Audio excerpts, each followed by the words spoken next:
Thank you everybody for joining us tonight. We're super excited, one, for you all to be here, but also to talk about some of the stuff that we've done this year. We're really proud of a lot of what we've achieved. So we're really excited to talk to you all about it.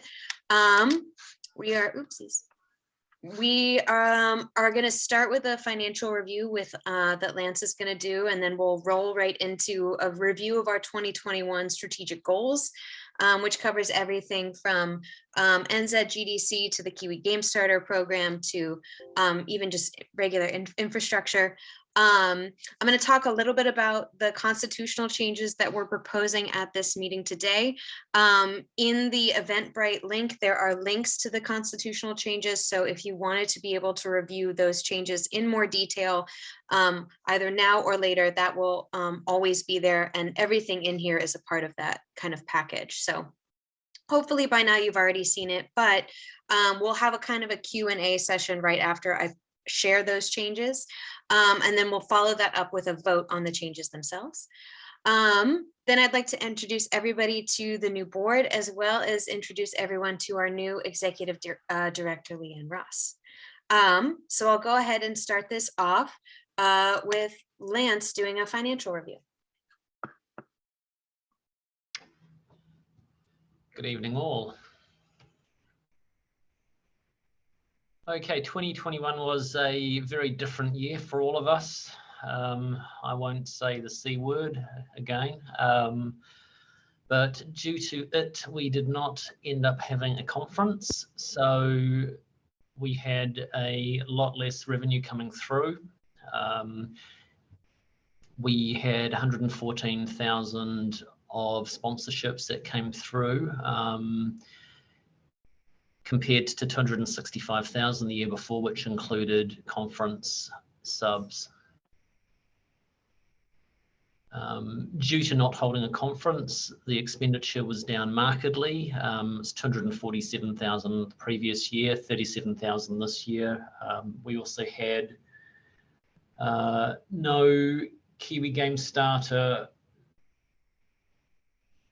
grants, and we had no scholarships as well. It was a rather quiet year because a lot of those things revolve around conference as well. But the interesting thing is, after not having a conference, we made more money than usual. And that was a bit to do with the fact that we had received some sponsorships that we were allowed to keep, even though we didn't hold the conference. So the surplus after income tax was nearly 75,000 compared to 17,000 the year before. Also, due to not having the conference and banking a bigger surplus, we had a big increase in our available bank balance at the end of the year, and that was nearly $193,000 compared to 82,000 the previous year. So the books of the association are very strong at and with an equity of 150,000. The difference between that and the bank balance is the fact that we had to pay a few things after balance date, such as GST, income tax, and a number of other payable accounts. So of that 193,000, approximately 150,000 of that is our money. And that's pretty much all I have to say. If anyone wants to see a copy of the full set of the financial statements, please email secretary@nzgda.com and we will forward you a full set. No, they're all going home. But otherwise, I would like to propose that the financial statements be adopted. All right, thank you. That is me, unless there is any questions. Awesome, thanks, Lance. Are there any questions?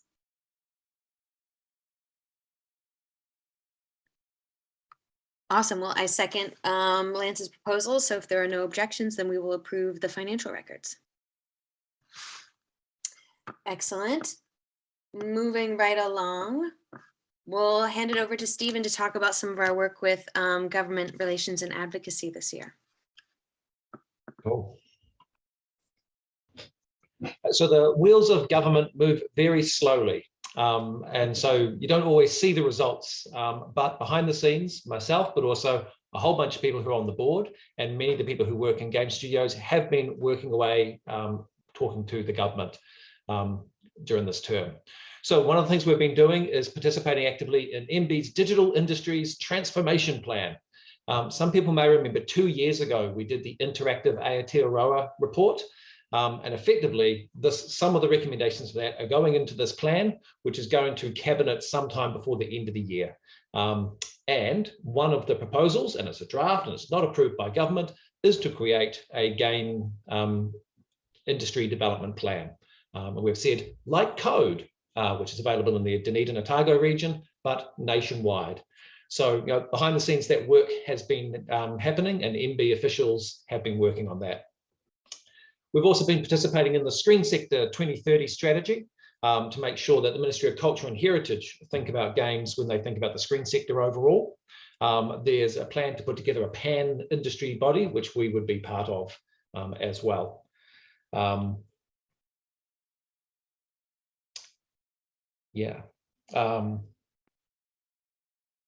Cool. Another one of our goals is continuing to work with the Film Commission and explore more funding options there. We had a meet and greet, and so did some other game developers with the new chief executive of the Film Commission. And then also one of the things that happens behind the scenes, people who are great supporters for us are people like NZ Tech and We Create and Internet New Zealand and IGEA, who have also been helping us keep the pressure on government. Cool. One of the things that's come out of that work with that Digital Industries Transformation Plan is Chelsea and others. We've actually ended up having fortnightly regular meetings with both New Zealand Trade and Enterprise and MB. So there is this direct line of contact with government officials. What that also means is the issue of the Australian tax credits. We have been working with MB to develop a proposal for that. And we've been told that sometime before the end of the year, and COVID does keep delaying things, that the cabinet or the New Zealand government will consider a possible response to the Australian incentive scheme. So it's not approved, but we have people like Minister David Clark, who's the Minister for the Digital Economy, who opened NZGDC. He is a champion for us, as is Stuart Nash, the Minister of Economic Development. There are no promises. What's been proposed is a 20% rebate in New Zealand. But really just wanted to let everyone know, we've put the case forward. They've understood that we have some advantages because we're New Zealand owned, we create New Zealand IP, we're less of a work for hire industry than say the film industry. And look, the government's going to consider it. We're confident we've put the best foot forward that we could. Yeah. Awesome. Any questions for Stephen before we move on? Terrific. And if you guys have any questions that come up, or if you think of anything, feel free to pop it in the chat and we'll come back to it in the Q&A. All right, thank you, Stephen. With that, we will move on to NZGDC with Mead and Hannah.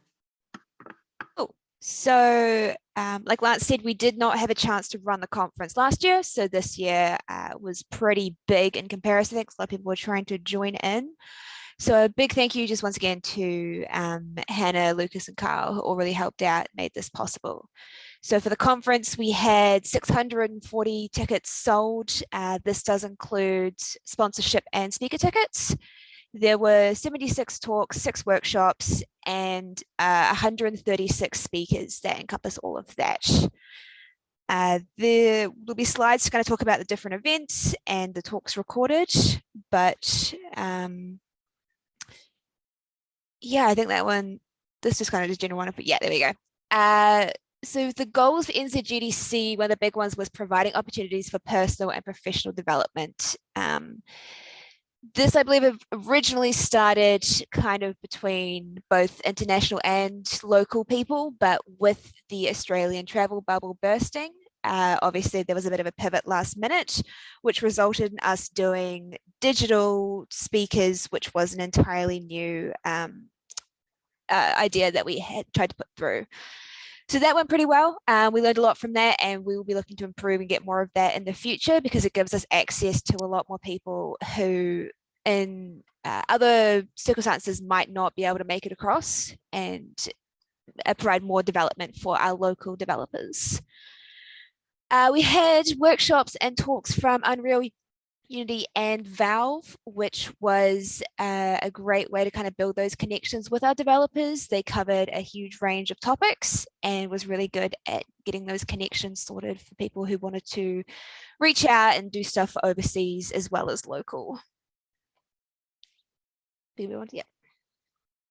Cool. So I'll go over our next goal, which was to provide networking opportunities for the NZ community. So I'm sure a lot of people attend GDC to reconnect with industry friends that they've met over the years, or in different companies that they've joined. So that's probably the main way that we help to bring networking opportunities. But we also had the workshops and 2 full days of talks, which are a great way for us to get different levels of knowledge out into the community. So we got different topics all the way from art to development to QA and culture.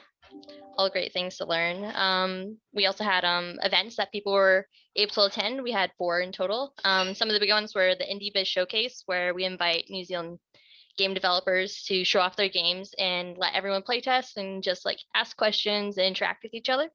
I'm sure people found some great gems when they were at that. And also another one that was quite dear to my heart is the We Are in Game Social, or WINGS, which is an event to help people who are underrepresented in the community kind of connect and make bonds together, because we're stronger together and we're stronger with the diversity in our industry. Yeah, and then there's the after party. After party, which everyone enjoys, and I'm sure people enjoyed our chaos platter that was at the party. I definitely did. Yeah, I'm good with this one. Yeah, and then another goal that we had was to support and promote New Zealand developers to local and international audiences. So as others have mentioned, COVID was definitely a challenge, but it also created new opportunities with us, because it made us look into doing more online digital speakers, which allowed us to have some talent that we might not have been able to bring in other years. We definitely want to, once travel is a thing again, to bring people into the country, but I don't think that means that we'll shy away from looking at the digital stuff as well. So that was a good thing on that. We also upped our game in making sure we were using social media to the best of our advantage. So thank you so much to Carl and Amy for charging forward with that and being so good at promoting all the events we were hosting and all the speakers that we were showing off. We also brought back recording of the talks, and we have posted them on YouTube, which you can view now if anyone wants to rewatch or go to any of the talks that they missed out on. And we had talks in multiple different areas, but especially talks focused on business growth and funding and just like making like a good start in New Zealand. Yeah, and then the Indie Biz Showcase, where you could show off your games to the community.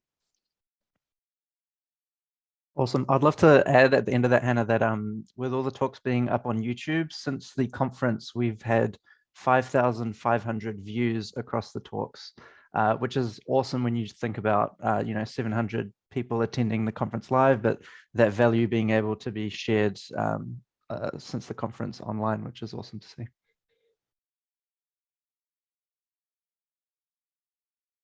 Cool. So our final goal was to support and encourage growth from students and junior developers. If you've seen with the announcement each year, this industry is growing massively, and a big part of that is our junior developers. And one of the biggest barriers for them can be the price tag on events like this. So in a way to try and support them, there were student discounts to the conference. There were giveaway tickets to the student day itself, And there was volunteering, which, I mean, anyone can volunteer, but it was a great way for students to get involved, not just because you receive a free conference day as a thank you, but it's also a great way to connect and network with other people. There was a lot of social media done to kind of promote this and make sure everyone had access to it. And we had 46 tickets sold to the student day on the Saturday. And I believe we had about 30 sold for the main event, which I'm pretty happy with that, because that does not count the volunteers who gave up their time for a day to help us out. The student day in general was something we started, not last year, 2019 was the first year we did it, as a way to kind of focus an event more around students. Something we get a lot with the main conference is the material can be either a bit too low for most developers going because they are already experienced and want to learn more things, or it is for students probably a little bit past their understanding. So the student day is a great way for us to have a bunch of talks at a range of topics that are all at the right level for students, and give them the advice and help they need to try and help them break into the industry. Yeah, I think overall it was a pretty successful conference. I think people got a lot out of it, and it was definitely great to kind of see everyone there. And I think in general, we did amazing with the timing. I think we locked down 2 weeks after it finished. So we did pretty lucky with that. So I'm pretty happy overall. Can I just add one last thing for NZGDC? Mhm. I just wanted to put out a big thank you to everyone who helped us put this on. So this is everyone from our amazing committee who helped with the speakers and choosing what talks to go in, the volunteers who helped us on the day, Ian and his tech team, they went above and beyond for us, Mead, Carl, and Lucas for doing a lot of the legwork with me, and just the rest of the board for helping us when they could. Chelsea was amazing with sponsorship. Yeah, without the work of the board, this wouldn't have been possible, and all the everyone else who gave up the time for it. So I really appreciate all of that. Yeah, it's pretty amazing what we're able to pull off. So everyone did a really awesome job. Yeah, actually, also shout out to Dinosaur Polo Club, who very much helped out Ian as well. Kimberly in the chat has a question. They'd like to know if NZGDC is likely to be at Auckland next year or in the near future. That's a great question. That's actually something I'm going to cover in a little bit. So hold that thought and I will come back to it. There was also another question earlier about how did the 640 conference tickets sold compared to the numbers sold in 2019? You'd probably be able to answer that, Mead. Oh, wow. That throws me to the bus. I can, but it will take me a moment to pull up the 2019 numbers. We can come back to this one. Yeah, give me 5 minutes and I can come. We'll move on and we'll come back to it in the Q&A, I think. Any other questions about NZGDC that don't involve me looking up stats? There was a question for Stephen that I think maybe came in a bit late for his section, which was from Simon asking if you're also engaging with the National Party to ensure any policy survives a change in government. And the answer is yes. I've replied in the chat on that as well. But funnily enough, there was an article in the paper today with Judith Collins supporting the games industry. What that means is that National Party, Labour Party and Green Party have all publicly stated support for us. So if anything ever does have to go to Parliament, it shouldn't be controversial. It's good to hear. And with that, I'll hand it over to Ben. Hi, can you hear me? Yeah. All right. Hi, Ben here, everybody. So I'll be talking about the industry support stuff, which is really, considering that is kind of the remit of the whole NZGDA, just stuff that doesn't fit in other sections of the strategic plan. The first goal was to support the development of New Zealand games and facilitate growth of the local industry, of course. And just a couple of things that we were aiming for there. First was to have our mentoring program run again in 2021. Unfortunately, the decision was made quite early on to that we didn't have the bandwidth to do that. The second one was to work with NZT on export capability, and we've collaborated with NZT on several webinars, which some of you may have been to, including the most recent one, Brazil, just to support pathways for publishing and collaborating and finding funding pathways abroad. The next thing is providing insights to the video game industry. And of course, this year we did manage to get the survey completed. And there was an investor meet and greet back in June, which seems like a lifetime ago. Okay, next slide.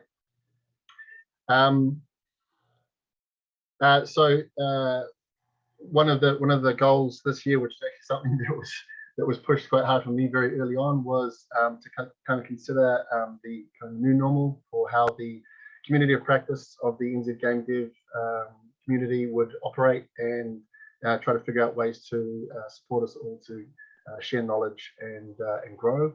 And so some of the things that were focused on with that were advising on existing support events, such as the Get Into Gaming event with the Ministry of Education, which is something that we were early advisors on that, and we reported on that on the kind of like the way that all panned out. We've initiated a new initiative from a funding grant that we got from the US Embassy around anti-misinformation and bullying and online toxicity, which at the moment will be a center around a game jam that will happen starting in 2022.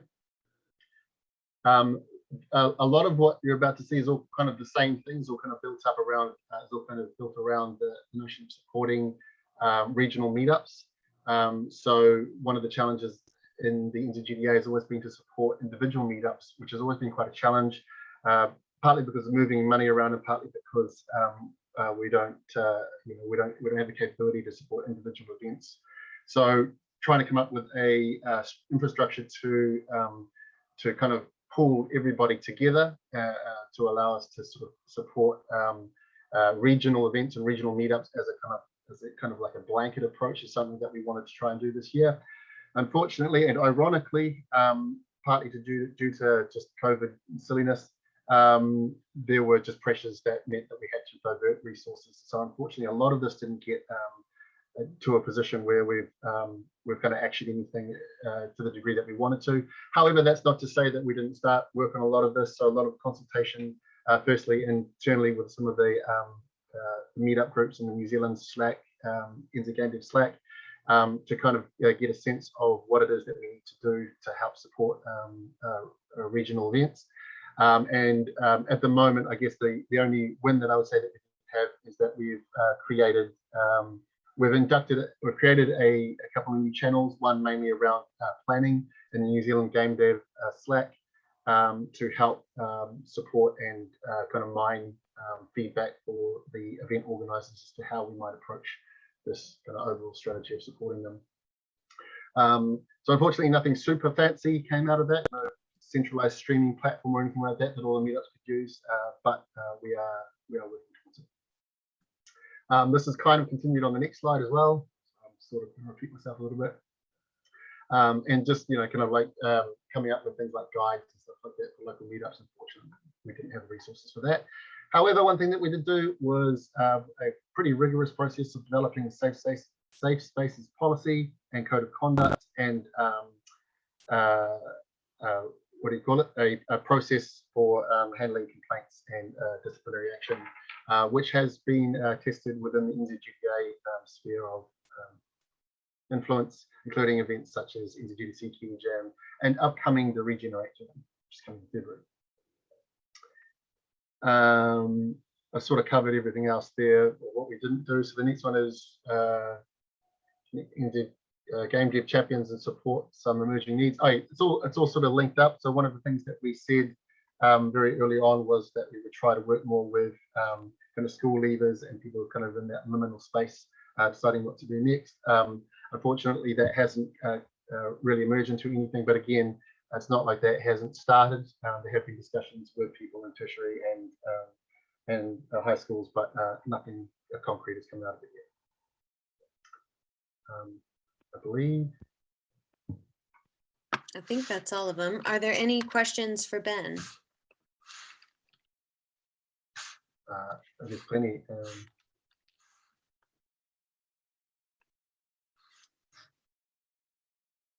institutional agnostic collaboration support initiatives. Thinking of, okay, so yeah, well, so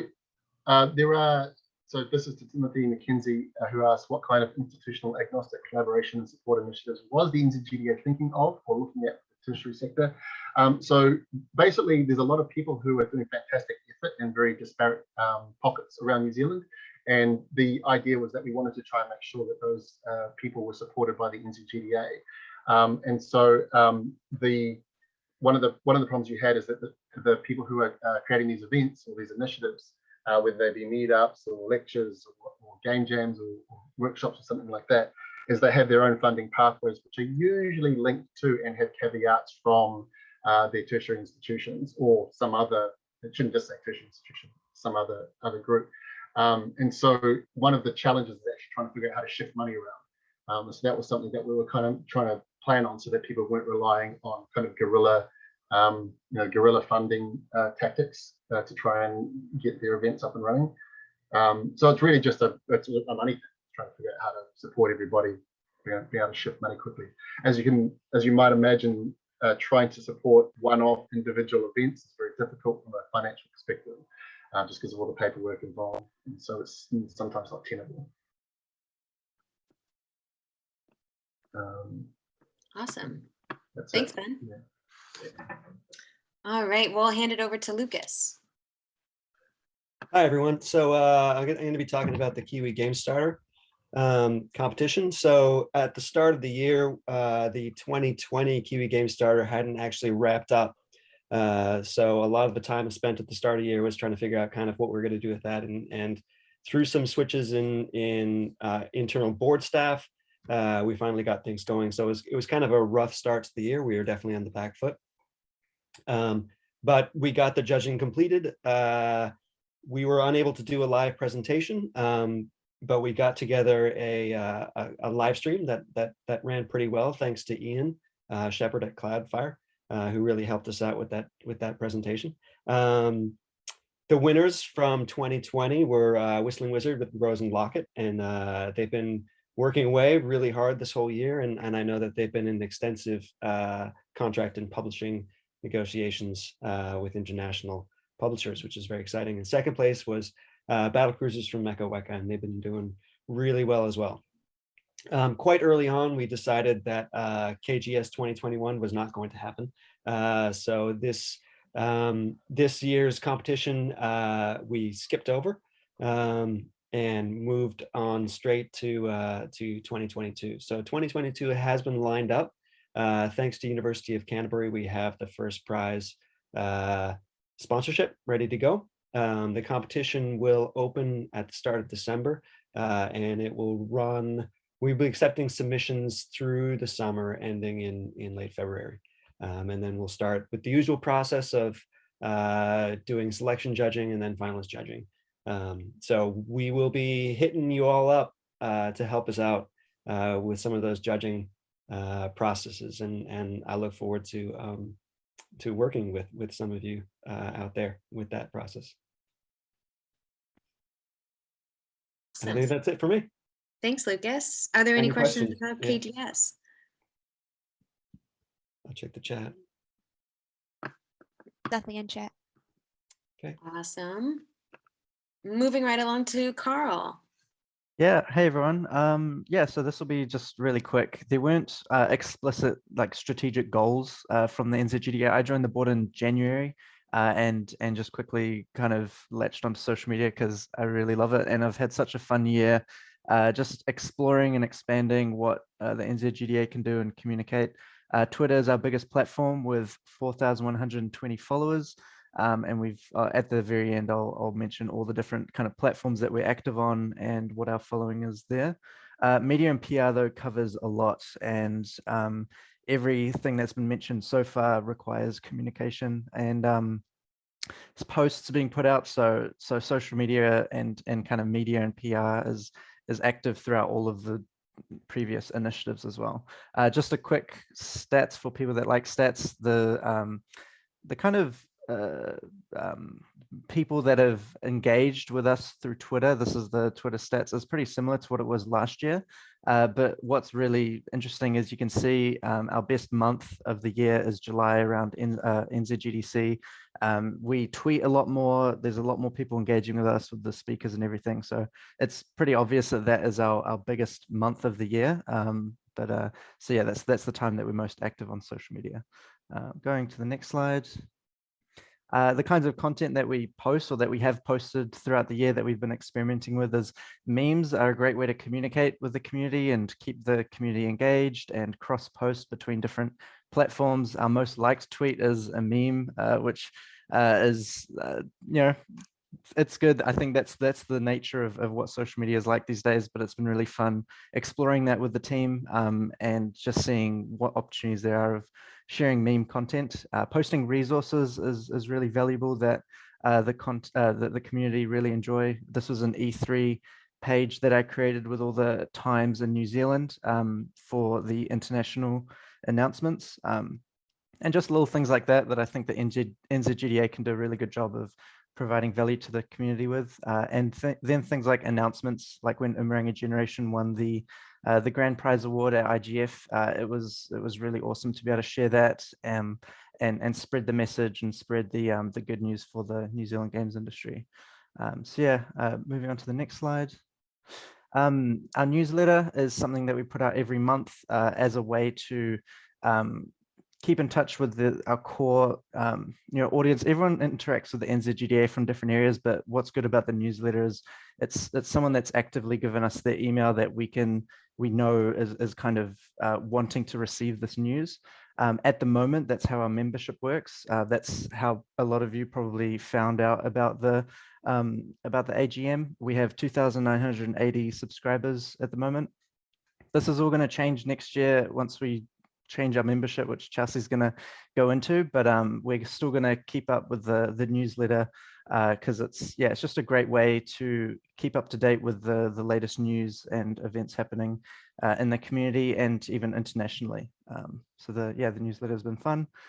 Moving on to the next one, we've changed the newsletter up a lot over the year.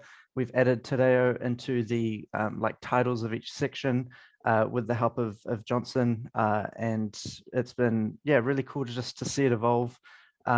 We have the latest jobs, latest news and announcements. This is from the November newsletter where we explained the Unity and Weta Digital announcement. We have the local meetups from different cities listed there as well, and it's just a great place to collect all this information and keep the community up to date every month. So yeah, moving on to the next one. So these are kind of our stats. The largest communities on Twitter. This is from just a few weeks ago, so that those numbers are a bit old. But our Facebook's got a huge community there. Our Facebook page, as well as the Facebook group, New Zealand Game Developers, that we share with the IGDA New Zealand. Then we have Slack that's very active and there's a great community there.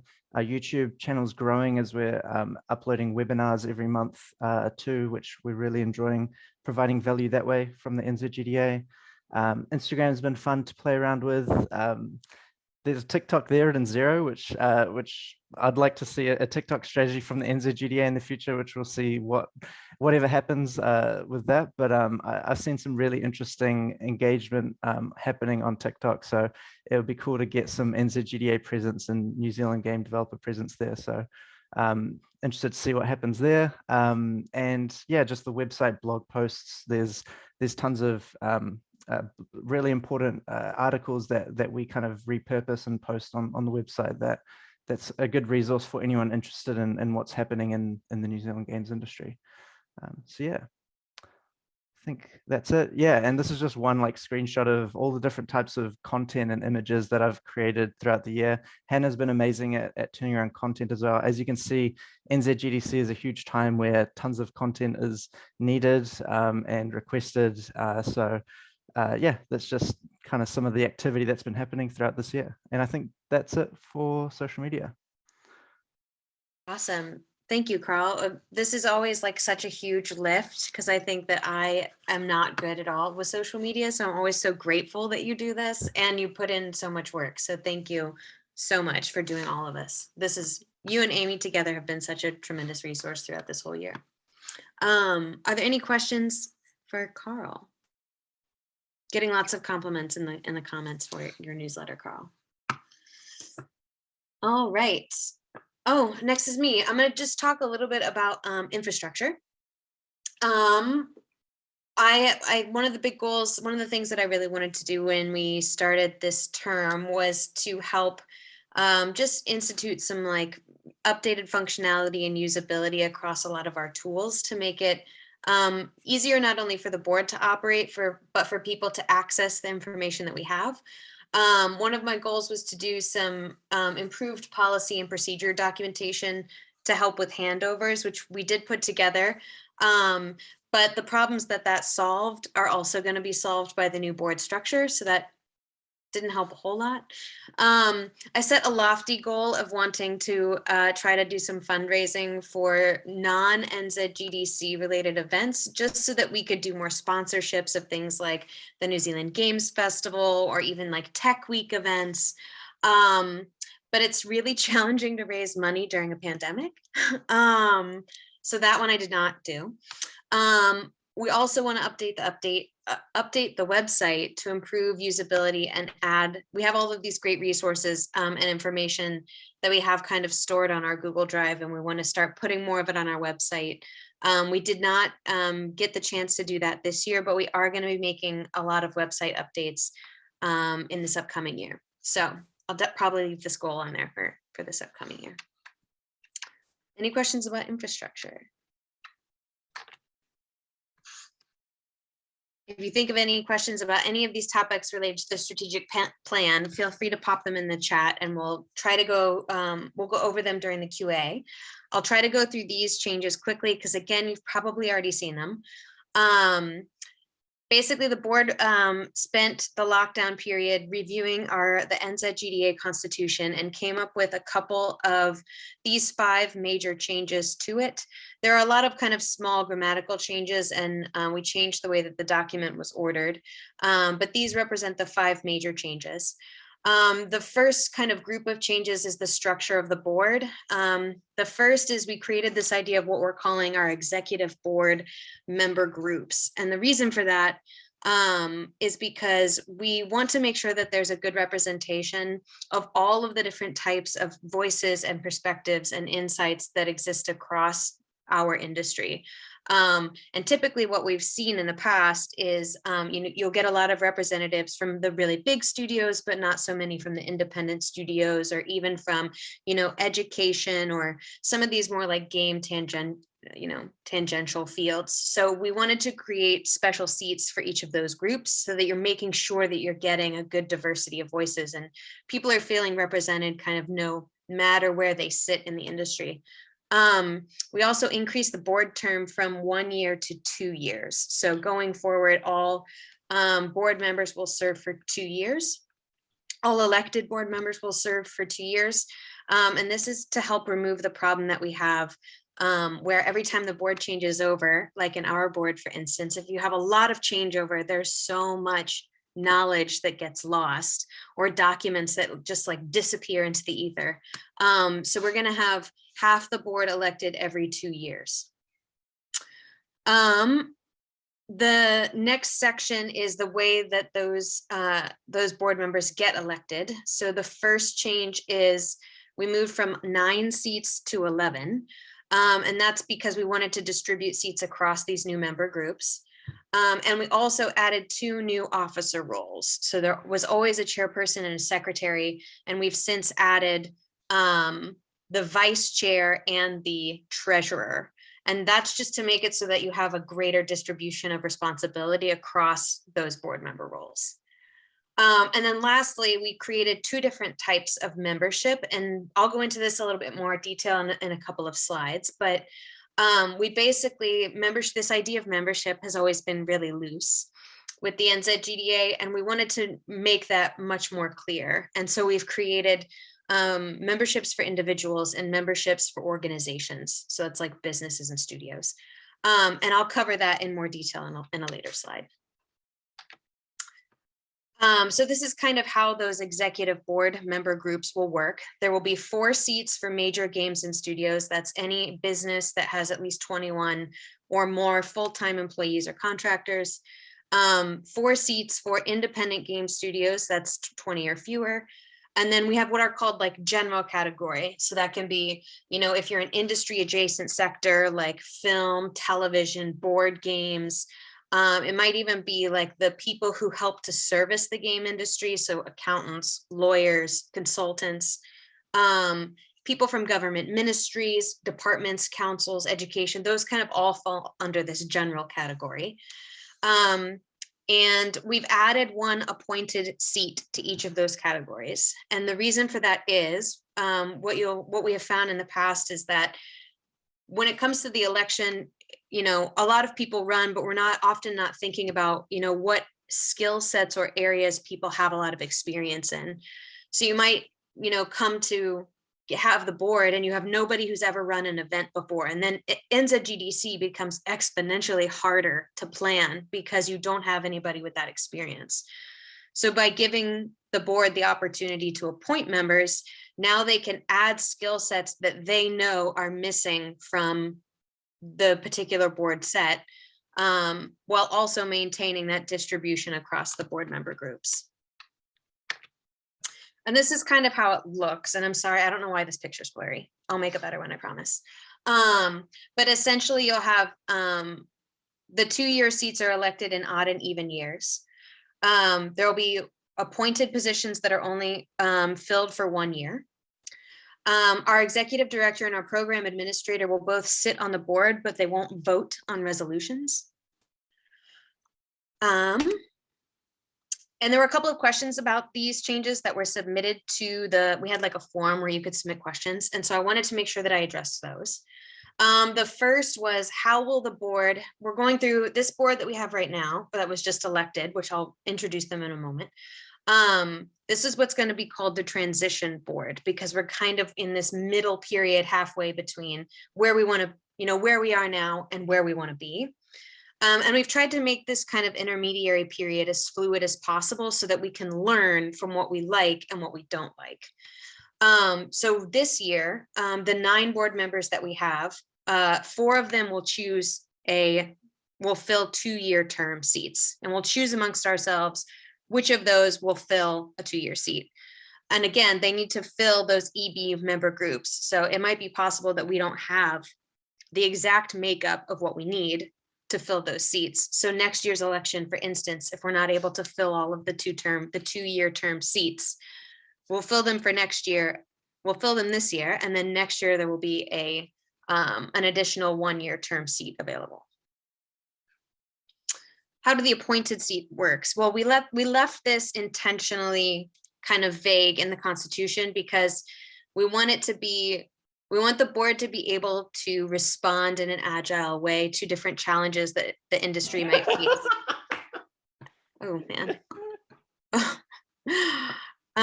Different challenges that the industry might face. So at the first board meeting after the AGM, the board will elect the officer roles. That's the 4 officers. And will nominate members to fill the appointed positions. All of the board members will get to vote on all of the appointed positions. And then the appointed members will serve for until the AGM of the next term. There was another question that said, do all members of the NZGDA get to vote for all candidates in all member groups? And the answer is yes. Chelsea, we might have a question in the call from Ed. I think he's raised his hand. Yeah, sure. Go ahead. Are you care about just inquiring about the Māori representation on the board? Is there anything there, or is there anything on our current board? Yeah, in the board that you're talking about, it's just that there's a lot of funding there. If you can align with that. Yeah, so we had Johnson Vidahara on our current board. We also have Ben Kenobi on our current board. I don't know, Ben, if you want to speak to anything else around that. Is this in regards to outlining our goals for representation of Māori within the industry. Is this what you're talking about? Yeah, pretty much. I know there's a lot of kōrero, a lot of talk about having representatives on local councils with names of streets and all that.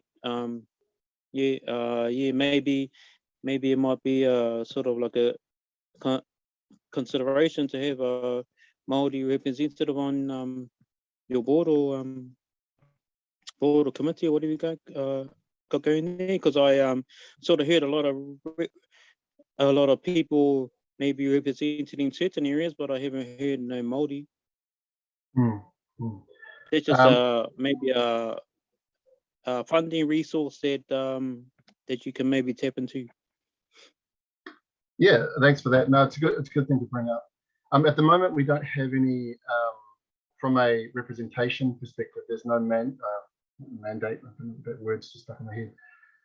We've got nothing in our charter about that at the moment, or constitution, sorry. It is something to look at if there is a gap. So I work for Our Journeys, which focuses on Indigenous stories, so at the moment I'm part of that. I'm part of that discussion. The thing about the NZGDA is it is a volunteer board, so it is already quite difficult to get people on. So the funding pathway aside, which is a good point by the way, it really does depend on who runs and who gets elected. But what I would say, and what I always would love to say as many times as possible, is that the NZGDA would absolutely love to work with anybody who isn't even necessarily elected as a member of the board, in order to service the community. And that kind of relationship isn't formalized in our constitution, but I think it actually should be. And so even with people such as yourself, if you've got any ideas, please reach out. I've just put my email into the chat, and we can talk further. And maybe it's something that we can do even in a semi-official capacity. As for the funding pathways, it's a good thing to look into. And again, if you've got specific details, send them to me in my email. But I'll put it on my list of things to bring to the board next term, whoever's on it.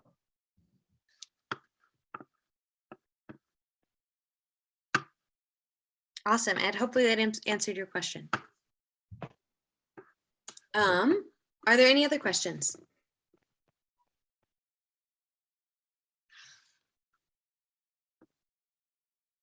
All righty. And lastly, the question around, why we created the different membership types between individual and organizational. And the main reason for that is that we want to create really well defined categories so that we can develop our membership structure. And the purpose for that is because we will be introducing membership fees in April of next year.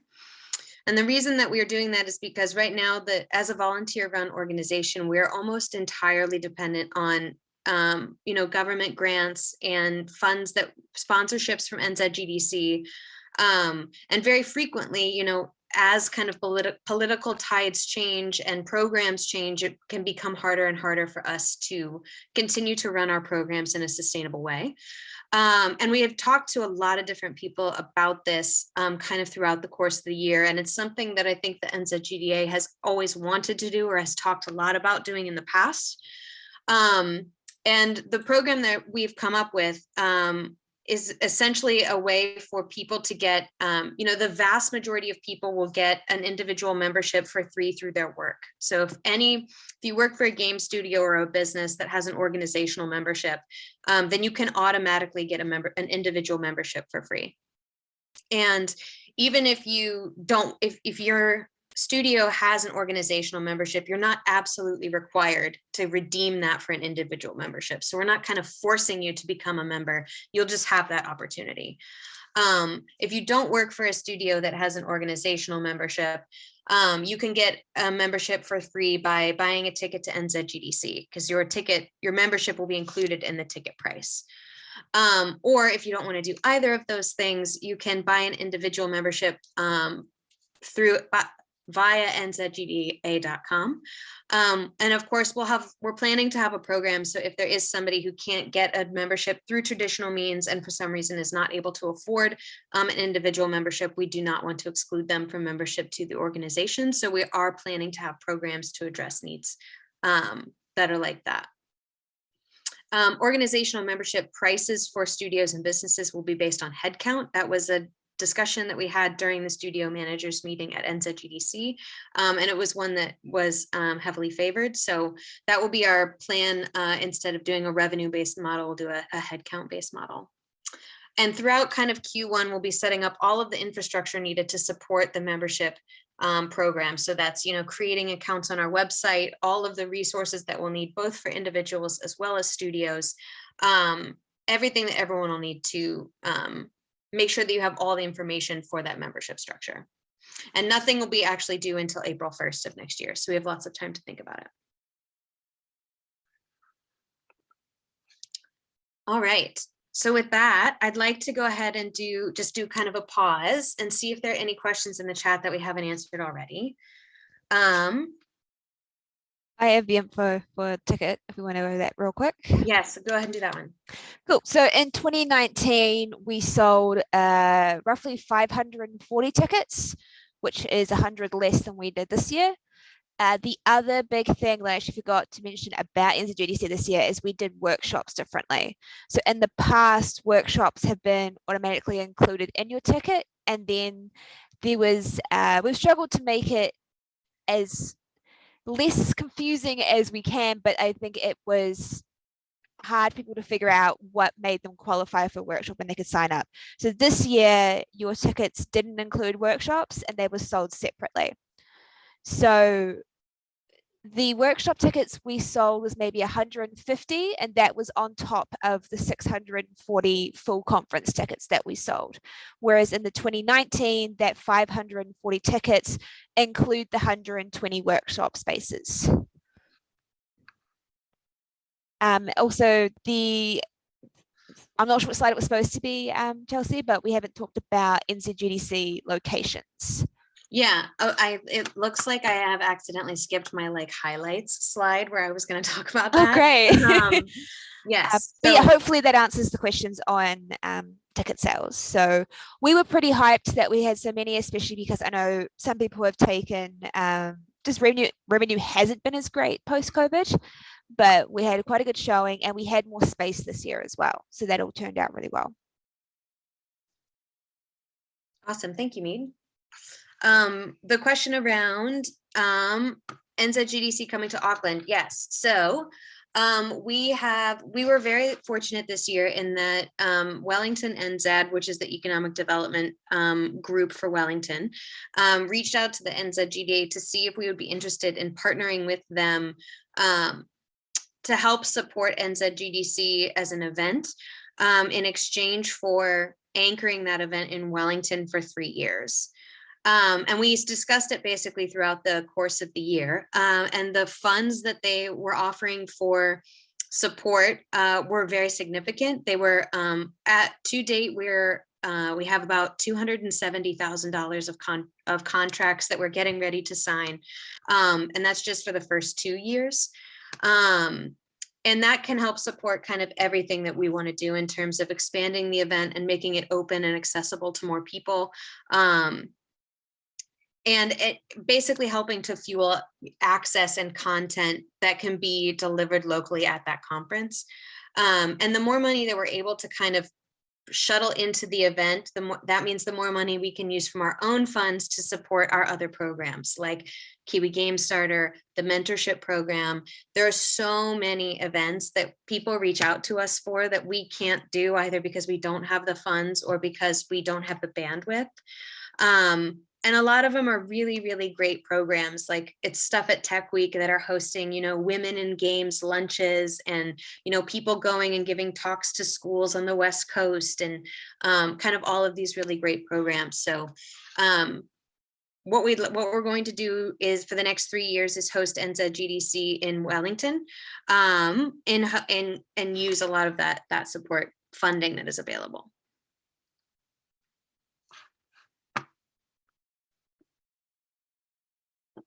Are there any other questions?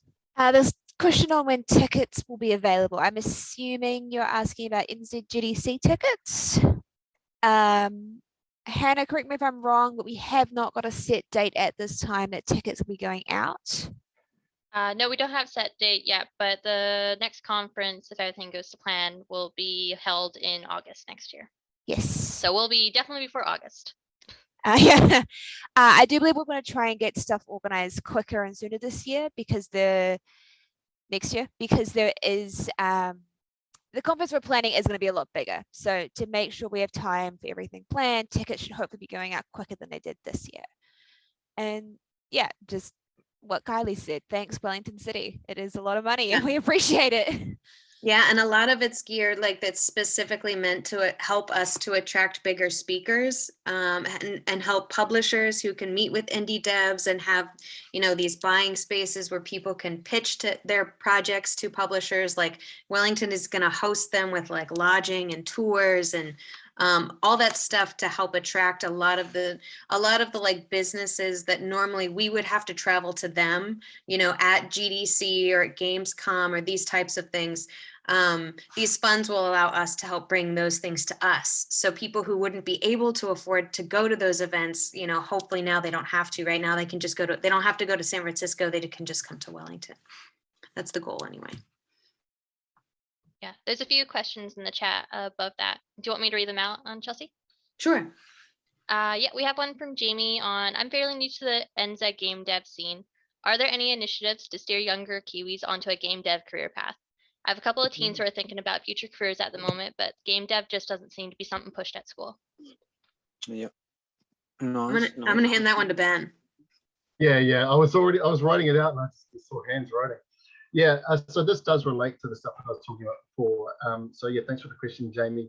I mean, a lot of this is a multi-pronged attack, but as an example, grassroots initiatives like, you know, free showcase events, meetups, etc., often support things like students and job hunters. But again, those initiatives themselves are, at least in my opinion and many others, a little under-supported. And again, that's mainly because there's not an infrastructure to do so. So like moving money around, for example, giving them templates and pre-existing cheap or free platforms to run their events on or manage their events. So unfortunately, this is one of those things that we had to divert resources away from this year, but I'm dead keen to keep it, to put it to the board next year. Again, like also, I always, as I said before, the NZGDA is always keen for somebody who is an interest in this kind of thing that has ideas and is willing to help, to kind of partner with them / us and help out. My suggestion, of course, first, because you've highlighted a really important thing. So like at one end of the scale, one end of the timeline there is planning.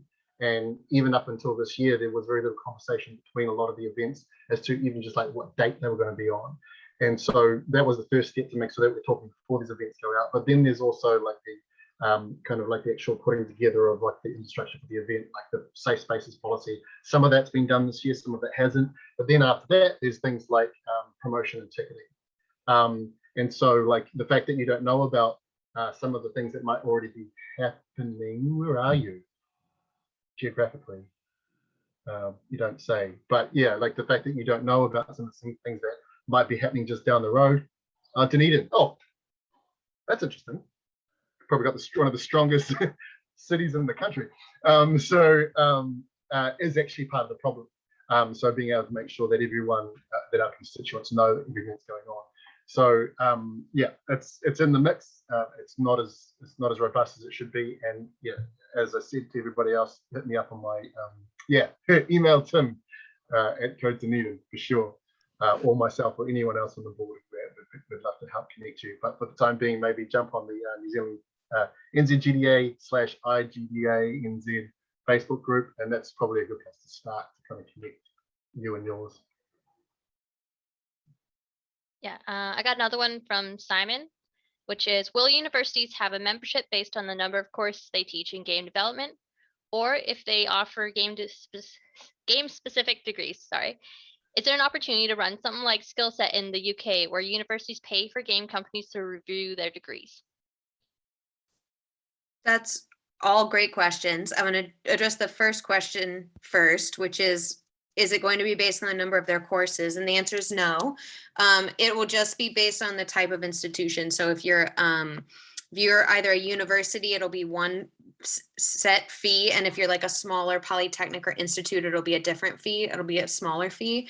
But again, the same rule applies. So if your university has an organizational membership, all of the professors can have an individual membership. Then the second question was on having studios help with degrees. I do think that this is a great thing to bring up. And I know that this is something that several universities have reached out to us about. I don't think there's been any kind of concerted effort to work on this. Ben, I don't know if you want to speak to that any further. I would just mention the discussions that we've had about using NZGDC as a way to start these initiatives in earnest. So bringing in universities to help kind of put together the format and some of the content for the NZGDC.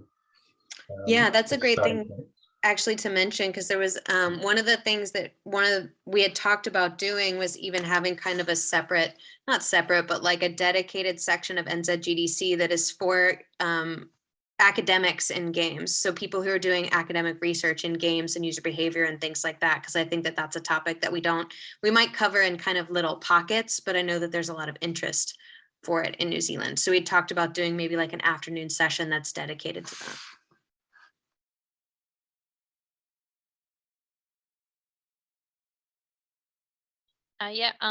We have a question in the group with Ed's raised his hand. Otherwise, I got a few in the chat as well. Do we want to go to Ed next? Sure.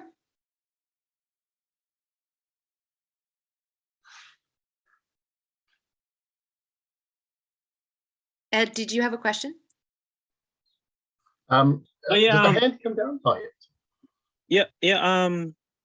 Yeah, I'm hearing a lot of corridor about a lot of opportunities. I think personally that you should take advantage of the Māori connection, like only because I know that there's a lot of funding out there and you've got a lot of kaupapa going on. But I'm not hearing any sort of representation from the Māori sort of area. I would definitely say that it definitely exists. I haven't mentioned it, but it is something that we've talked about quite a bit, and it's one of our central pillars of our mission. So we talk a lot about kind of what of our three pillars are: supporting industry, supporting professional development, and supporting games education. But kind of over all of that is supporting diversity and inclusion in games, because I think that we can all agree that that's not something that we've done great on over the past couple of years. Johnson and the board actually worked close together earlier this year to talk about more Māori inclusion in games, not just in from a cultural representation perspective, but also from a business perspective. And I think one of the benefits of partnering with Wellington NZ is going to allow us to partner with community programs that already exist. So there are already really great programs out there for Māori youth and Māori business development and things like that. And so instead of having us try to create our own bespoke programs and reinventing the wheel, what we'd like to do is reach out to these people who are already doing this awesome work and saying, how can we work together and how can we partner together? And I think even just outside of a funding perspective, because I think that there's a lot that we can learn from them and vice versa. So I think that's going to be a central pillar of our strategy, especially this upcoming year. Well, that's cool, but I haven't heard anything where you implement Māori throughout your whole process. All I've heard is that you follow the set up all these kaupapas and all that, but there's no Māori representation or like anything. And when you're dealing with New Zealand gaming development, there has to be a connection to Māori, because that's a country that we're sort of representing. That's all. Yeah, like I haven't noticed nothing there. Like I haven't noticed no representation on any board. I never noticed like no representation, nothing, to be honest. That's all. I'd love to jump in. Go ahead, Ben. Yeah, no, yeah. So I mean, I think you're right. So this is something that we have, and a lot of people are reviewing at the moment. Because I know that there's a lot of Māori developers out there at the moment. for sure. I'm one of them. And so, you know, like it's something that I absolutely want to keep the conversation going. So I've extended the olive branch, and I'm happy to work with you more on this and make sure that we do right, because I think you've got a good point.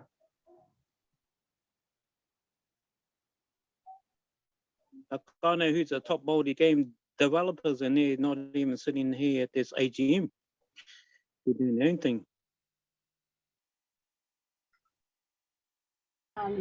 Happy to talk more. I'd love to hear about it. Yeah, I mean, I'm not a Māori game developer, I suppose. What Chelsea was pointing out earlier is that there are 2 Māori game developers on the board of the NZGDA. Ben, that you've been talking to, is one of them, and he works. No, that's cool. Like I know that you've got board members on the board, but there's no representation of kaupapa Māori on there. That's what I'm saying. There's no representation of tikanga and kawa.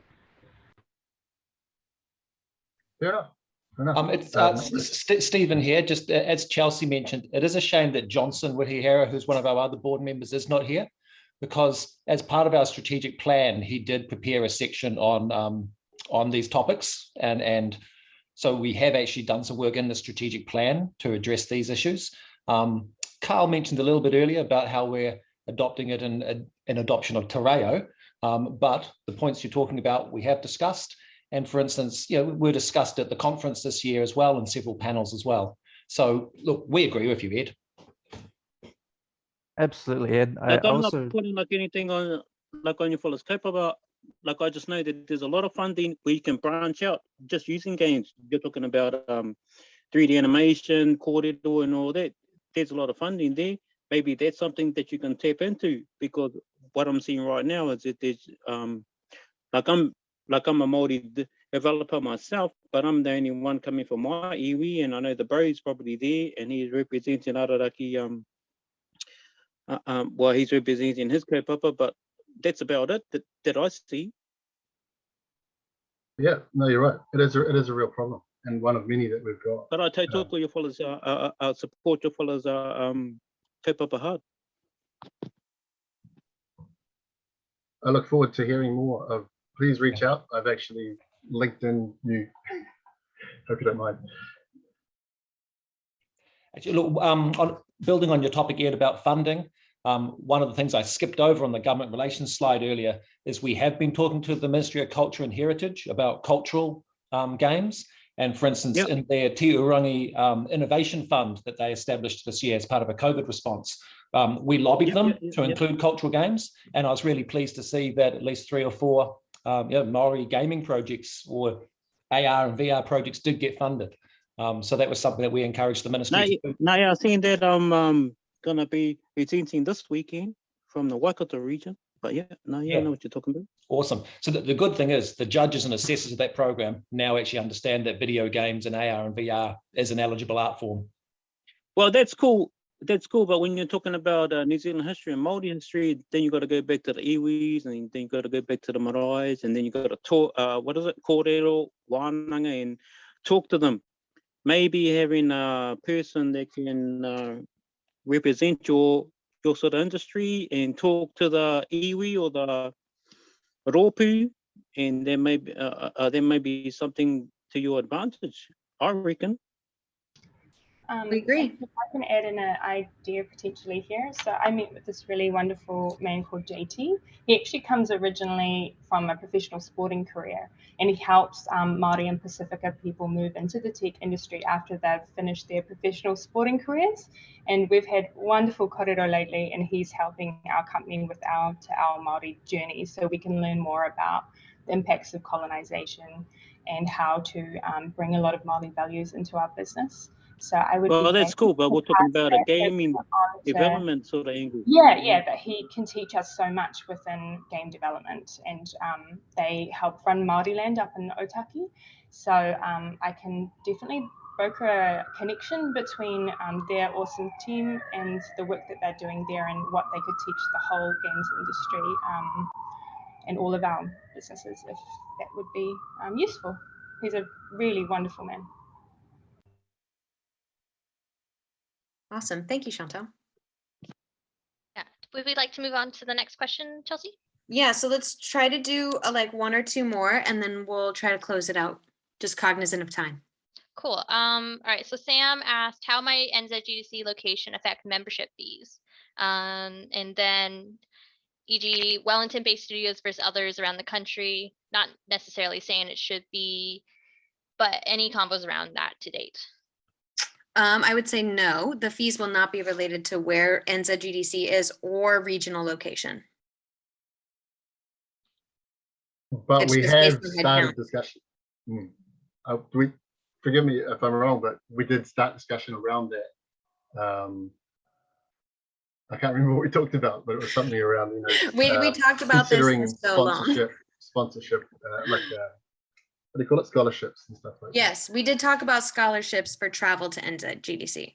The other thing to note was that originally the plan was to move NZGDC throughout different major cities of New Zealand. So at some point there was the idea to have it in both Christchurch and Dunedin as well. This has obviously been sidetracked by Wellington NZ. With the 3-year contract, obviously it is going to be in Wellington the next few years. But with the size of the conference, I mean, it's part of it is to do with the money. So because we have the funds to run it in Wellington and we have the opportunities that this is giving us, that's why it's going to be in Wellington. But I think that if we tried to do fees per location, that could get difficult once we start, or if we start moving NZGDC around each year.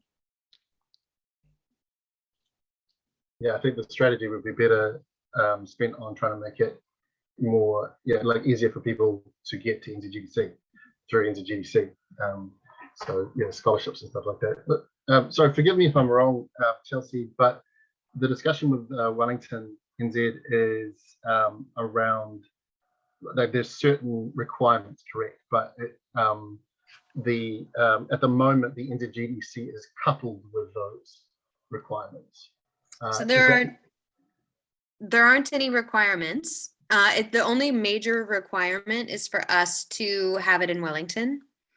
And then there are some like targets for how many people they would like to be at the event, but they're not hard targets. And if the tickets from NZGDC this year are an indicator, that's kind of the level of the target. It'll be slightly more in the following years, but I think the hope is that as we're expanding the scope, like this year, we're hoping to have a virtual production workshop event so people can see what that's about. There are going to be a lot of people who might not go to NZGDC previously, but would be interested in going to this event. So I don't think those are necessarily going to impact, the overall event. And they're not considered like hard targets, or like, it's not like we have to meet them in order to get the funding. There was a question from Edo just saying that once tickets for NZGDC go out for sale, will people be notified by email? We generally announce it by email on our website, on our Twitter, kind of all our social media platforms when we can. If there are other ways that you'd like to hear about it, please let us know, because we do want to get as many people as possible into this event.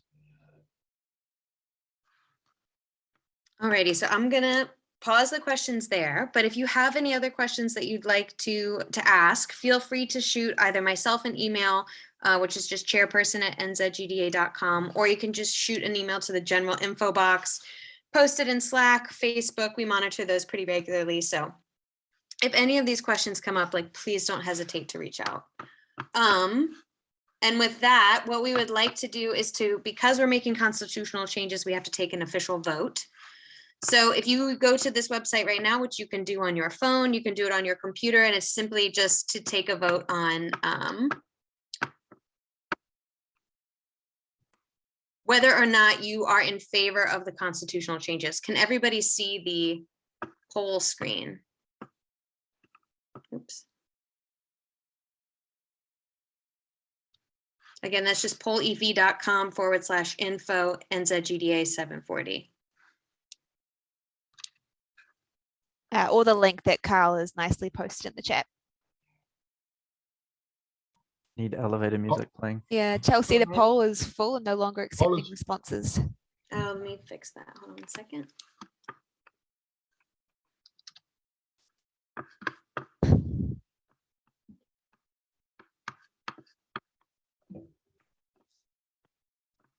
Standing by. If I had a joke, I would say a lighthearted joke, but I'm drawing a blank.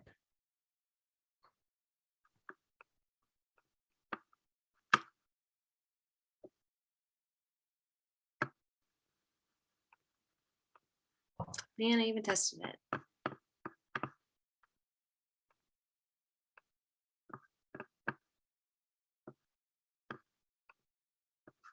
I can tell a terrible dad joke if you want. What do you call a fish wearing a bow tie? So sophisticated. I'm sorry. I'm so sorry, but you said joke in it. I am filled with really bad jokes. Perfect.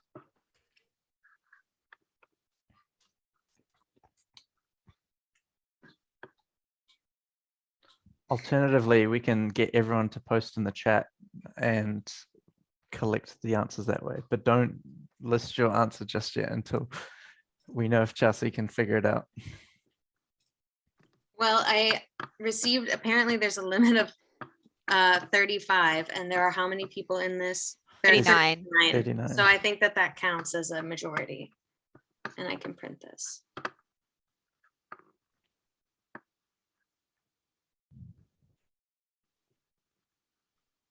Unless it's 4 short of a majority. I mean, if it's 4 over a majority. Would have been nice to get it unanimous, though. All right, so I'll just save the 35 or the 35 results.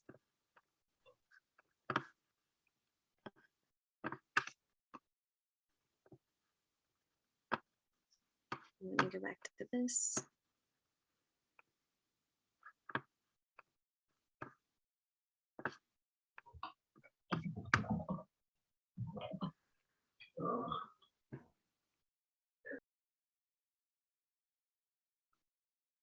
Alrighty, so with that, with 35 out of 39, we'll mark everyone else's no vote. Then this motion passes for constitutional approval.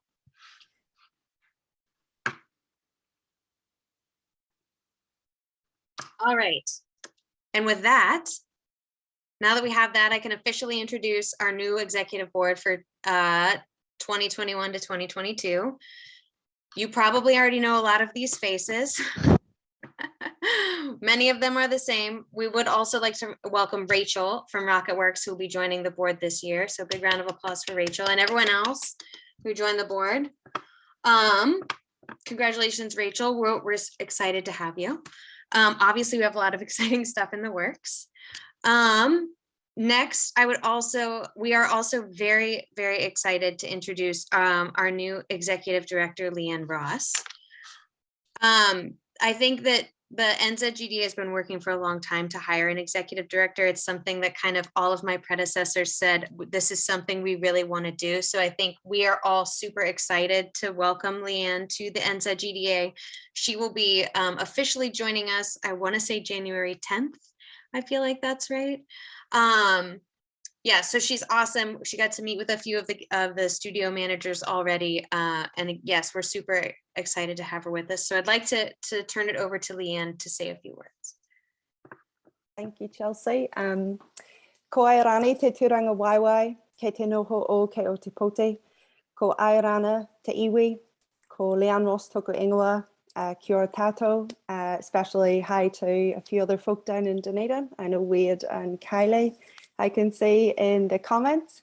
So Tūranga Waiwai is one of my favourite Te Ao Māori concepts because it's just this one word that encapsulates emotionally what it feels like to have the privilege to make New Zealand your home, but to have another part of the world where when you place your feet on the ground, that's where you're most connected to the people in the place. So for me, that's Ireland, if you can't tell from the accent. I've been in New Zealand for 5 years. It's given me the most amazing opportunities, and I feel like this is just another one of those. I sort of come from a digital marketing, comms, strategic leadership background. I've lectured as well, so I understand what it's like to teach in the tertiary sector. I've been a trustee on a foundation in gaming, and most recently I was a board member on the Startup Dunedin board, so I understand governance as well. And I want to bring all those skills to this role, but I feel the responsibility of this role really heavily. It was something that really weighed on me when deciding whether I was the right person to do it, because it's so important. To me, this industry is a real personal passion for me. So if you grow up in a war-torn place, the streets aren't very safe. So you play a lot of video games with your brother. That's pretty much the only thing that you're allowed to do, weirdly. Parents these days would probably find that a bit funny. You know, my dad's 60 this year. He's a massive gamer, luckily for him, because he's been in and out of a lot of lockdowns in Ireland. But most importantly, my son is neurodiverse. He's 13 now, but he was diagnosed with autism when he was 2.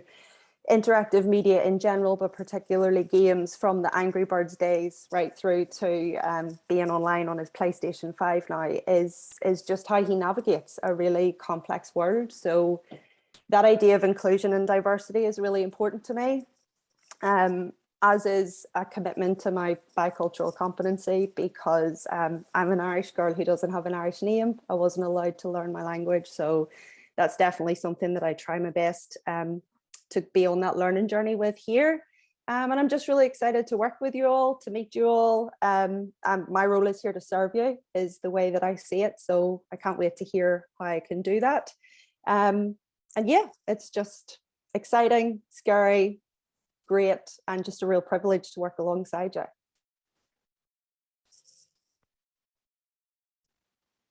Awesome. Thank you so much, Leanne. We're super excited to have you here. Welcome to the team.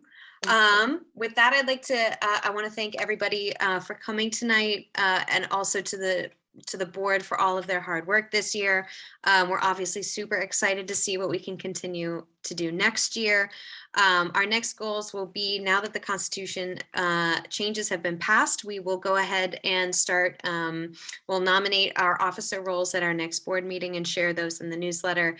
We'll also start working on our strategic goals. So for everybody who had comments in the comments section, they were awesome. So please feel free to continue to share those with us. As Ben said, like, we're opening that door, like, let's have some of these really great conversations and share our networks and our learnings, and continue to kind of build on this plan together. And with that, I'd like to invite Leanne to close it, do the closing karakia, please. Yeah, and this is one of my favorites because it has the wording in it is about drawing together and reaffirming and going forward. So I think that's a really nice message with everything that is so positively planned for next year.